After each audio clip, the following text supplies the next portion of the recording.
આજે અમે જે વૈશ્વિક પરિસ્થિતિનું નિર્માણ થયું છે અને એને કારણે ઇન્ડસ્ટ્રી ઉપર જે નાની મોટી અસરો આવી છે, ખાસ કરીને ગેસની, એના અનુસંધાને અમે સાપા વેરાવળનું અમારું પ્રતિનિધિત્વ મંડળ સરકારમાં રજૂઆત અર્થે જાય છે.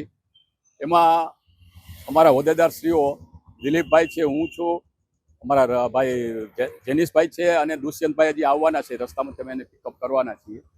ખાસ તો અમારી માંગ એ છે કે અત્યારે જે ગેસની શોર્ટેજ ઊભી થઈ છે, એટલે ગુજરાત ગેસ તરફથી અમને લેખિતમાં જાણ કરવામાં આવી છે કે ગયા મહિનાનો તમારો જે કાંઈ વપરાશ હોય એના 50% લેખે તમારે અત્યારે જે કાંઈ ભાવથી અમને આપવામાં આવે છે એ ભાવથી વાપરવાનો.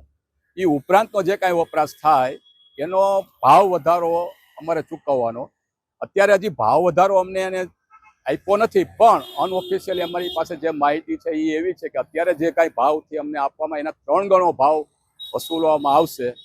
એટલે એ ખરેખર ઇન્ડસ્ટ્રી માટે પોસિબલ નથી. બીજી વાત અમારી એ છે કે અમારા સાપા વેરામાં 400 થી 500 કારખાના લગભગ ગેસ ઉપર આધારિત છે.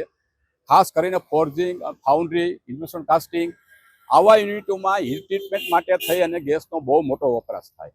અને એ ખરેખર પ્રોસેસના ભાગરૂપે વચ્ચેનો ભાગ છે હીટ ટ્રીટમેન્ટ. માનો કે હીટ ટ્રીટમેન્ટ ન થાય ત્યાંથી આગળની પ્રોસેસ થઈ જ ન શકે, એટલે પ્રોડક્શન શક્ય ન બને.